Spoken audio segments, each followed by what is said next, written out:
అప్పట్లా corona virus ఉరుకొస్తుందని మూతులకు మాస్కులు పెట్టుకున్నా, మనుషులకు దూరంగా ఉన్నా, ఊకూకే చేతులు కడుక్కున్నా, వంతులు పెట్టుకొని 2-3 మాట్లాడుకున్నది. గది మనల్ని ఏం చేస్తుందని లాపర్వ చేసినోళ్లను దావకండ్ల బెడ్డెక్కిచ్చింది. దునియా అంతటా బొచ్చడు మంది కాలం చేసిండ్రు. అట్లనే ఆ నడుమ కోళ్లకు ఏదో బీమార్ వచ్చి ఫారాల ఒరుగుతే ఓనర్లంతా నెత్తులకు చేతులు పెట్టిండ్రు. జరంత అటిటుగా ఇప్పుడు గీటికొచ్చింది గసొంటి ఆపతే, కాకుంటే షెట్లకు.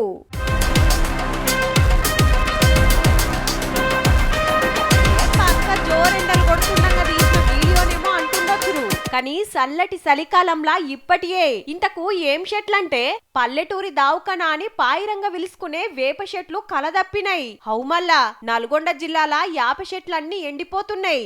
ఆకులు చూడుర్రి మంటల మాడి మషైనట్టు ఎట్లా కమిలిపోయినాయో. ఓ శిలీంద్రం చేయబట్టి గీ బీమార్ వస్తుందట. కొమ్మల నుంచి పచ్చటి ఆకులకు వాకి గోధుమ రంగులకు మార్చి పడేస్తది. గాలితోనే ఓ చెట్టు నుంచి ఇంకో చెట్టు మీదికి వాకుతుందట. ఇంతకు ముందు కొంత కలపకు ఉపయోగించి చెట్లు అంతరించిపోతున్నాయని అనుకున్నాం. ఈ కరోనా టైముల నుంచి వైరస్ వచ్చేసి మరి ఏ ప్రాబ్లమో అది ఏమీ అర్థం కాదు.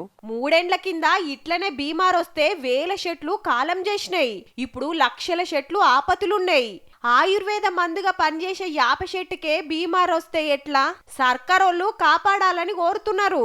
అటు ప్రభుత్వాలు గాని, అటు forest department, pollution control board, అదేవిధంగా మున్సిపల్ వారు అందరూ కలిసి దీని మీద ఒక సరైనటువంటి రిపోర్ట్ తీసుకొని సైంటిస్టులను కూడా దీంట్లో సంప్రదించి ఈ వేప చెట్లను మనం బతికించుకొని వాటిని కాపాడుకునేటటువంటి. ఇప్పటికే కొన్ని తీర్ల చెట్లు కానరాకుంటాయినాయి.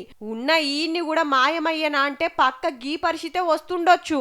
మరి పిల్లలు చదువుకునే పుస్తకాలలో ఇక వేప చెట్టు ఇలా ఉండే దీని ప్రయోజనాలు ఇన్నున్నాయని చెప్పని మరి పాఠ్య పుస్తకాల్లో చదువుకోవాల్సిన మరి దుస్థితి కూడా ఏర్పడుతుంది. కూడా వేప చెట్లకు వచ్చిన ఆపతేందో చెట్ల డాక్టర్లు సైంటిస్టులతోని టెస్టులు చేపించి కడమ చెట్లకు వాకకుండా ఏదైనా ఇకమతి చెయ్యురి సార్లు. పచ్చని చెట్ల పానాలు పోవట్టే.